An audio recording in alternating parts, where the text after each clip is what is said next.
When the landslide hit, she saved her lover instead of me, and then stole my 3 million research findings. Watch me expose them and ruin their lives. While I was struggling in a pool of blood, she rushed to her unharmed lover to cover up their affair. She stood by and watched my sister die from a heart attack. When she demanded I hand over my life's work of research findings, I decided to make them pay. Watch me send them to prison with irrefutable evidence and make a killing while I'm at it. When the landslide hit, my wife disregarded my severe injuries and saved an unharmed Trevor. Afterward, she explained it was just the rescue team's protocol, prioritizing those closest. But later, when my sister had a heart attack after witnessing her and Trevor together, Olivia completely ignored her. They missed the critical for minutes for rescue, and Lily couldn't be saved. When I questioned why she didn't help, she wore an impatient expression. She always pulls this stunt. This time she's really selling it. I'm sorry, we did our best. If she had arrived a little earlier, perhaps she could have been saved. The doctor's regretful voice echoed in my ears. I clutched the warm chocolate chip cookies, still warm in my hand. Just a little while ago, Lily had been begging me for them. My gaze was hollow and lost as I looked at Lily, covered by a white sheet. My legs gave out, and I collapsed to the floor. The next second, tears streamed uncontrollably, blurring my vision. I'm sorry, Ethan was late coming back. Please wake up. Ethan brought your favorite warm chocolate chip cookies. He'll peel them for you, okay? My throat felt swollen, filled with a metallic sweetness, yet I carefully peeled the chestnuts, wanting to feed them to Lily. Aunt Helen saw my state, stopped my actions, and patted my back to comfort me. Ethan, dear, Lily cared about you the most. How can Lily rest in peace if you're like this? Then she couldn't help but curse, and your wife. Knowing Lily had a heart condition, she still brought her lover home, even locking Lily out and leaving her unattended. What do you mean? Hearing this, my tears stopped abruptly, and I instinctively asked, and Helen slapped herself. Annoyed that she had let it slip, seeing my pitiful and confused eyes, she still recounted everything she had witnessed. When I came back, I saw Lily collapsed at your doorstep. I instinctively knocked on your door, and to my surprise, a man opened it. The way he and your wife were, you wouldn't believe it. She looked at Lily lying on the ground, without a shred of concern, and even kicked her, telling her to die somewhere else. And Helen spoke, cautiously watching me. At that moment, I felt as if struck by lightning. My limbs stiffened. I knew Olivia was cheating, but I never imagined she'd brazenly bring him home and then leave my sister to die. Thinking of her and that scoundrel carrying on in our house, and Lily witnessing it, I couldn't control the rage boiling within me. By the time Lily was settled, it was already past midnight. I didn't expect that when I returned home, Trevor was still there, even wearing my clothes. At that moment, I could no longer suppress my fury. I punched Trevor hard. Before he could even catch his breath, I kicked him into the corner. Just as I was about to strike again, Olivia forcefully threw a vase at my head. Blood immediately streamed down my face. She stood in front of Trevor, full of resentment, afraid to attack him again. What's wrong with you? His clothes were dirty. I was just being kind by letting him change. Can't you stop acting like a thug and just attacking people? Ignoring my bleeding head, I grabbed Olivia's collar and demanded loudly, Olivia, it's one thing that you left me to die, but why did you provoke Lily and ignore her pleas for help? She was silent for a long time, then removed my hand, an impatient look on her face. She always pulls this stunt. This time she's really selling it. Then, ignoring me, she tenderly caressed Trevor's face. I stood motionless, as their faces were about to touch. I spoke sarcastically, Olivia, we're not divorced yet. Are you really that impatient? Olivia's hand froze, then she sighed helplessly. She gently squeezed my hand, her tone slightly coaxing. All right, I told you long ago Trevor and I are just like siblings. We've relied on each other since childhood, so it's natural we value each other highly. Is Lily still upset? I'll personally apologize to her tomorrow. Just don't make these kinds of jokes anymore. I remained silent, not speaking, but Trevor couldn't hold back. Ethan, if anything were going on between us, it wouldn't concern you. And besides, your sister spoke disrespectfully. So Olivia just gave her a little lesson. I still didn't speak, but my eyes filled with hatred. Olivia sensed my attitude and resentfully complained, Ethan, don't be overreacting. Remember how you begged me to marry you. I've already humbled myself to appease you. Don't be ungrateful. Deal with your own wounds and cool down. I'm taking him back. With that, she pulled Trevor and walked out, disregarding me. I sank weakly onto the sofa, beginning to regret marrying Olivia. 5 years, I had poured out my entire heart, only to lose my sister as a consequence. The first time I saw Olivia, she emerged from the fire carrying Lily, handling everything with remarkable composure. At that moment, I thought of her as a force to be reckoned with.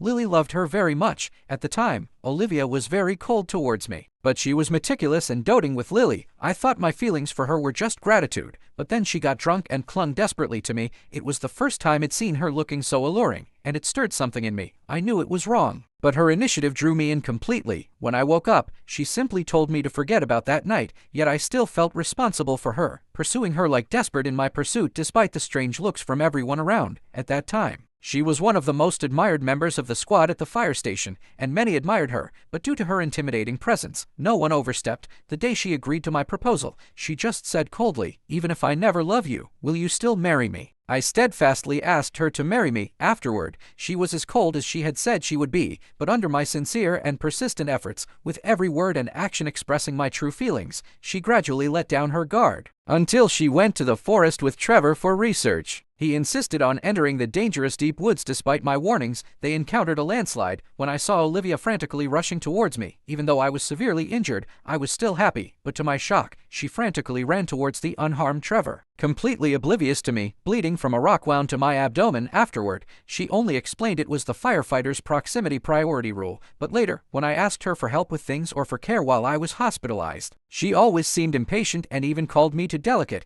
Yet if Trevor so much as sneezed, she'd get incredibly anxious and immediately rush to his side. I never knew she had such a tender side. It was then I learned they had relied on each other since childhood. And the silhouette on Olivia's phone wallpaper was Trevor's. It thought it was some celebrity, and when I asked, she'd been evasive. I gave a bitter laugh as I tended to the wound on my head. I saw the braided bracelet Lily had woven for me was broken. "Ethan, don't be sad. You still have me even if Mom and Dad are gone, Ethan. I really like Olivia. Can she be my sister-in-law? Ethan, I need to pretend a few more times in front of my sister-in-law, so when I die, she'll accept it quickly." Lily's image flashed through my mind, in regret. I punched myself, and blood seeped from my bandaged wound again. The next day, Olivia still hadn't returned. I opened my phone and saw Trevor's social media post. "Whenever I'm injured, you always take on all the housework." The accompanying picture was of breakfast Olivia had made. I found it somewhat amusing, yet a bitter pang struck my heart. Since we got married, I've done everything myself. Even when I left home for research, Lily wouldn't let her lift a finger. We spoiled her like a princess, but she waited on others like a servant. She didn't return until the afternoon, as if nothing had happened. She put her arms around my neck. She never showed me such affection, so her behavior tonight was very unusual. Then she nuzzled my neck and said coaxingly, "Honey, don't be angry anymore. I have good news. I've found a suitable heart for Lily, so stop making these jokes to scare me. Everything will be all right from now on." Hearing her mention a heart, my hollow eyes flickered for a moment, then I disappointedly lowered my head. I spoke in a hoarse voice, "Oh, is that right?" Then she leaned on my shoulder again, still carrying the scent of tobacco from another man.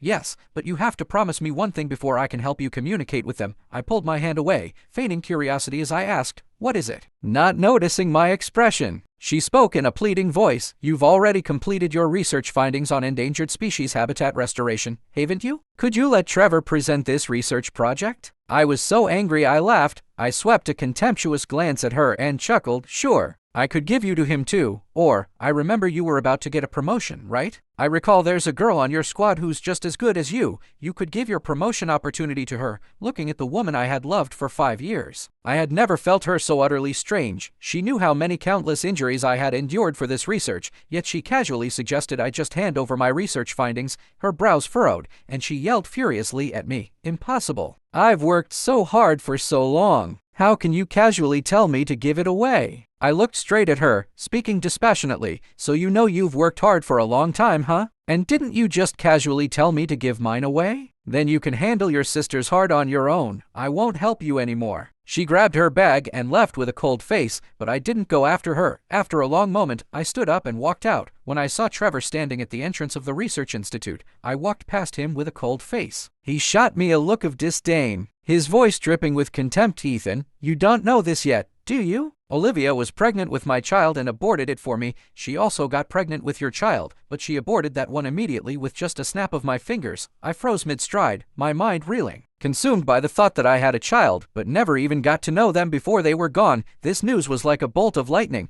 striking my mind. I had not only lost my sister but also a child. Seeing my disbelief, Trevor smiled with satisfaction, and, because I said I couldn't be a firefighter, she selflessly went and fulfilled that dream for me. What a naive and easily manipulated girl, though she only acts that way around me. I closed my eyes tightly, trying to clear the chaotic thoughts from my mind. I couldn't fathom this rebellious side of Olivia. Perhaps it was because she didn't love me that she never easily revealed it. Collecting my thoughts, I calmly reminded him, "Trevor, you should worry about your own research first. Don't slink away in shame later." His mocking expression instantly darkened, and he followed me in, step for step. After requesting leave, I headed to the hospital. When I arrived at the hospital, the doctor asked if I wanted Lily cremated. Swallowing the pain in my heart, I nodded. I didn't hold a large funeral for Lily. I only informed a few close friends. Seeing Lily's best friend's eyes well up with tears, I patted her head, offering silent comfort. "Ethan, did Lily say anything before she passed?" Hearing her words, I froze for a moment, then I could only shake my head.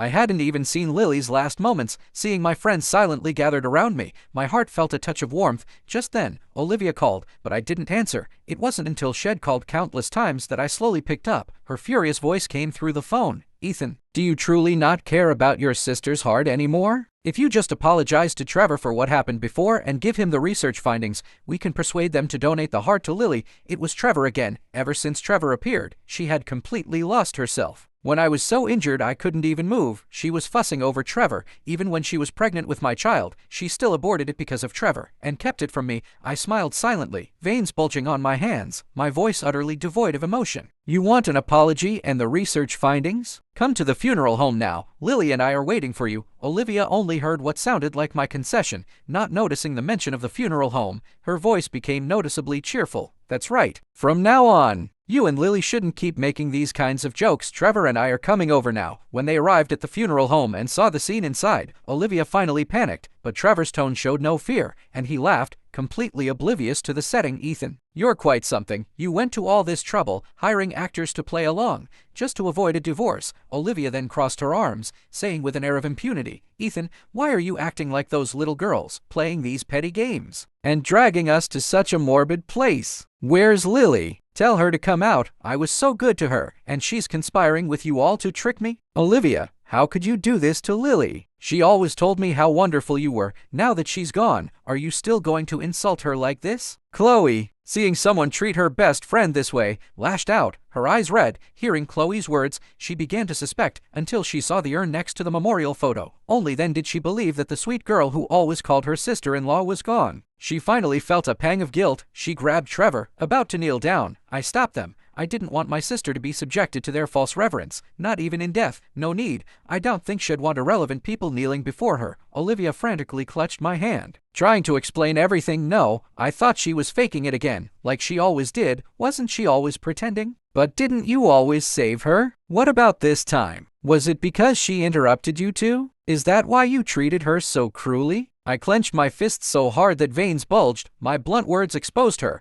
and her face went pale. She was tightly gripping the braided bracelet on her wrist. Just then, Trevor suddenly collapsed to the floor. Olivia's face was filled with panic. "I'm sorry. Trevor has always been sickly since childhood. I'll take him to the hospital first. Please apologize to Lily for me." Then she struggled to help Trevor out. I meticulously cleaned up every trace they had left behind. It wasn't until I lay down on the bed that I realized I had a fever. In a daze, I thought I saw Olivia diligently caring for me. I impatiently shook off her hand and roared for her to get out. Feeling her disappointment, I felt a strange sense of satisfaction. When I woke up, the world was spinning. I still went to the hospital, but there, I saw Olivia, who had supposedly been caring for me just moments ago, walking hand in hand with Trevor to the payment counter. The moment she saw me, she frantically released Trevor's hand, then instinctively frowned and asked me, "Why are you here?" Seeing my flushed face, a rare hint of guilt appeared on her face. "Are you all right?" I curled my lips into a sneer. "I'm not dying. So your precious Trevor is worse off than me, huh?" Trevor shot me a defiant look, a hint of triumph in his voice. I told her I was fine, but Olivia insisted I come for a checkup, saying she was afraid something might happen to me and that would upset her. I ignored his provocation and spoke with clear malice.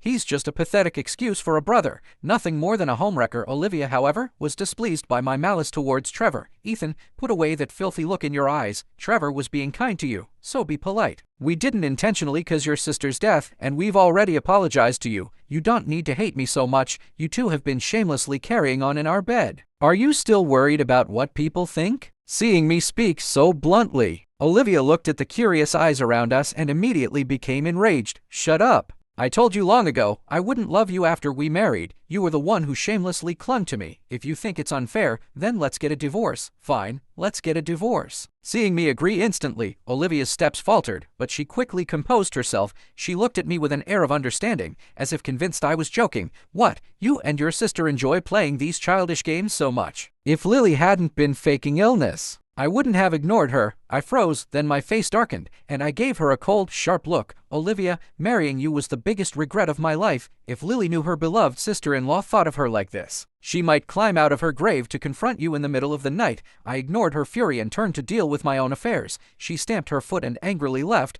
not even waiting for Trevor. Trevor sidled up to me and said mockingly, "Useless. I gave you so much time, and you still couldn't win her heart." I showed no anger, nor any reaction. Finding no response, he left. Hey, wait, why so fast? Just then, the doctor who had done our checkups tried to catch Trevor, but he was already gone. He could only turn his attention to me. Please hand this medical report to Trevor, and tell him to come to the hospital for treatment as soon as possible. With that, he hurried away, looking at the medical report in my hand. My eyes turned probing and amused, then I threw it into the trash can. When I returned home, I first signed the divorce papers. I saw Olivia busy in the kitchen, and I felt a pang of melancholy. Seeing me return, she awkwardly greeted me. "You're back. Come eat quickly. I made you chicken soup to help you recover." I couldn't understand if she had multiple personalities. One moment she was caring for someone else. I didn't sit down. I just handed her the divorce papers. In an instant, her eyes clouded with disappointment. "Sign them. Don't waste any more time hesitating," I warned her in a cold voice. She snatched the divorce papers and tore them up fiercely, then shrieked, "I'm not getting a divorce. I don't believe you could be so cruel." Watching her lose control, my heart remained unmoved. I felt as if she was drifting further and further from the composed Olivia I once knew. "Then I'll sue for divorce.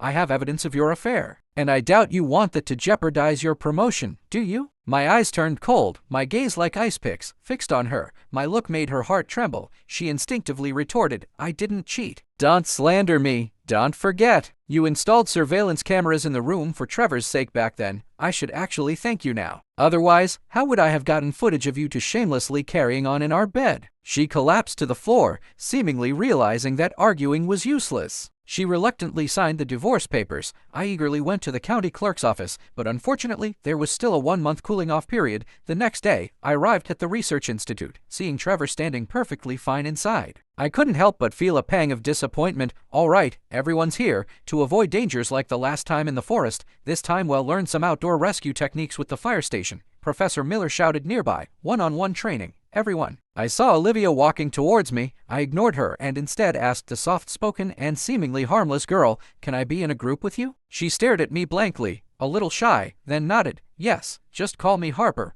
Olivia looked at Harper with a hint of sadness and resentment. Later, I learned she was the girl at the fire station who rivaled Olivia. I couldn't imagine how such a gentle girl could stand out among all the men. During CPR practice, she hesitated to perform mouth-to-mouth. I raised an eyebrow and said jokingly, "What? Am I that unappealing that you can't bring yourself to do it?" She hurriedly explained, "Oh no, it's not that at all." Just as she was ready, Olivia yanked her away. "This is my husband." "Did you really intend to kiss him? I knew you've been eyeing him. Are you using this as an excuse to make a fool of me?" I was baffled. I wasn't Trevor. I turned and met Trevor's gaze. Sure enough, he was looking at me with resentment. "Olivia, this is training, not your home. Have you forgotten what outdoor firefighters need to be mindful of?" Chief Hayes scolded her sharply. She could only slink back to Trevor's side. "I'm sorry, I made your wife misunderstand." Harper scratched her head and apologized to me. I waved my hand, replying dismissively, "It's for work, and besides, we're getting divorced soon." She looked a bit bewildered. I flicked her forehead, signaling her to focus. At the end, Olivia looked at me with a wronged expression.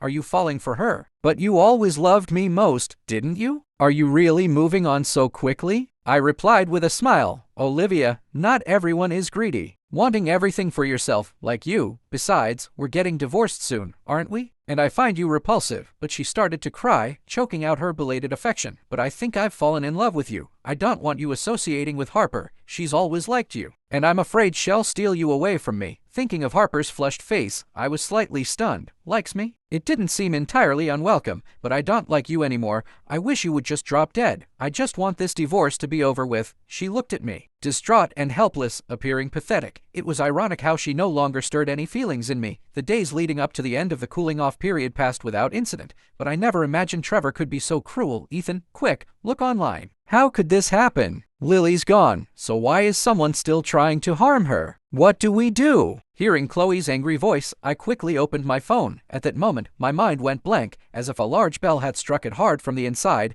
I stared at everything online in disbelief. A full-body photo of Lily was being spread all over the internet. My hand holding the phone trembled uncontrollably. I deleted the images one by one, trying to erase them that way. Filthy comments flashed before my eyes, turning my vision red with fury. Great body, but I wonder what she's like in person. How disgusting. Who could be so vicious as to post a girl's photo online? Can't you post more? I can't get enough. Isn't this the most popular girl from our school? I heard she passed away. Was it due to some hidden illness? As I kept reading, I was so enraged I almost smashed my phone against the wall. Just then, Trevor called. Well, how's it look? I have more. Do you want to see them? His mocking chuckle was utterly repulsive. I clenched my hand into a fist, my chest heaving with anger, and asked through gritted teeth, "What do you want?" His hissing laugh spread, making me want to kill him. You should know exactly what I want, right? Yet I smiled calmly and agreed. All right, I understand. After hanging up, I immediately used all my money to hire a private investigator to locate the person who posted the photos. Then I started working on Trevor's human trafficking criminal records abroad. I thought of the report stating Trevor had contracted a venereal disease. I wondered what his reaction would be when he found out. I saw in his photos how he was visibly wasted away, and there were even several other patients in them. I even remembered the surveillance cameras footage of him and Olivia together, and I couldn't help but throw up in disgust. I also suspected Olivia might have been involved in Lily's photos, so I immediately arranged to meet her. I arrived at the fire station entrance and saw Harper standing there. Seeing me, her eyes lit up. She was adorable like a kitten. Ethan, I found the person who posted the photos online for you. I heard you talking to Olivia on the phone about coming here, so I specifically waited for you. I met her gaze and saw my reflection in her eyes, which were entirely focused on me. It felt like it'd been burned. This look was all too familiar. It was how I used to look at Olivia. My heart softened, and I thanked her. Thank you for going out of your way to tell me this, but I've already found the evidence. He won't be able to escape justice. That's good, Ethan. Are you doing all right lately? Her concern was unconcealed. I froze for a moment, just as I was about to answer, but Olivia, who had just rushed out, took my arm. Disliking it, I immediately pulled away. Her eyes dimmed slightly, and she smiled bitterly, yet still tried to appear strong in front of Harper. Let's talk alone. Hearing my words, Olivia's eyes brightened slightly. Why would you come looking for me? I ignored her expectation and simply asked coldly, did you see the photos online? She stiffened for a moment, then said, feigning innocence, what photos? I didn't speak. My gaze felt as if it could see right through her, spotting the guilt in her eyes. Suppressing my anger, I chastised her in a low voice. Olivia, I thought you just hated me, but I never thought you had no moral compass. You know how good Lily was to you, even if you didn't like her. Why did you treat her like this? She quickly crumbled under my gaze. She frantically clutched my hand, trying to explain everything. No, I truly didn't know. I didn't know H installed surveillance cameras in Lily's room. I explicitly told him not to go into Lily's room at the time. I only found out when he posted the photos, but he saved me when we were kids, and I didn't want to repay kindness with cruelty. As she spoke, she broke down, crying uncontrollably, as if tormented by her conscience.